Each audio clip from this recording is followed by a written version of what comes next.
আসসালামু আলাইকুম রহমতুল্লাহ বরকাতুহ। প্রিয় দর্শক, সবাই ভালো আছেন ইনশাআল্লাহ। ইসলামী আন্দোলন বাংলাদেশ যারা করে, যারা যে সমস্ত নেতাকর্মীরা আছে, দ্রুত ভিডিওটা শেয়ার করে দিবেন।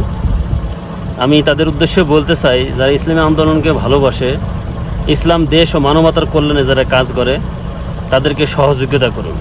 নেতাকর্মীদের উদ্দেশ্য বলতে চাই, 10 বছর পরে ইসলামী আন্দোলন বাংলাদেশ কোন পর্যায়ে যাবে, এখন থেকেই সেই চিন্তা ভাবনা করা উচিত, আজ থেকে সেই কাজ করা উচিত। ইসলামী আন্দোলন বাংলাদেশের নেতাকর্মীদের উচিত ঘরে ঘরে ইসলামী আন্দোলন বাংলাদেশের কর্মী তৈরি করা।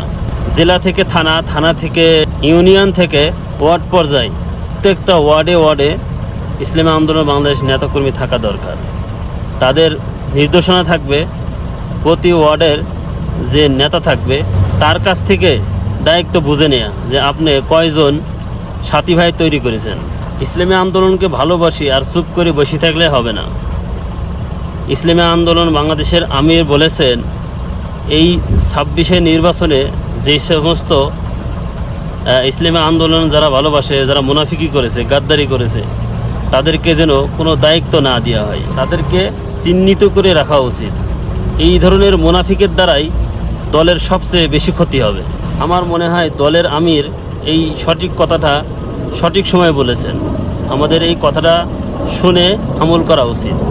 ইসলামী আন্দোলনে বাংলাদেশে যে সমস্ত নেতাকর্মীরা আছে, আমি তাদেরকে বলবো, একে অপরকে ভালোবাসতে শিখুন, হিংসা নয়, সে যে হোক না কেন। শ্রদ্ধা করা উচিত, সম্মান করা উচিত, তাহলেই একে অপরের ভিতরে মহব্বত সৃষ্টি হবে।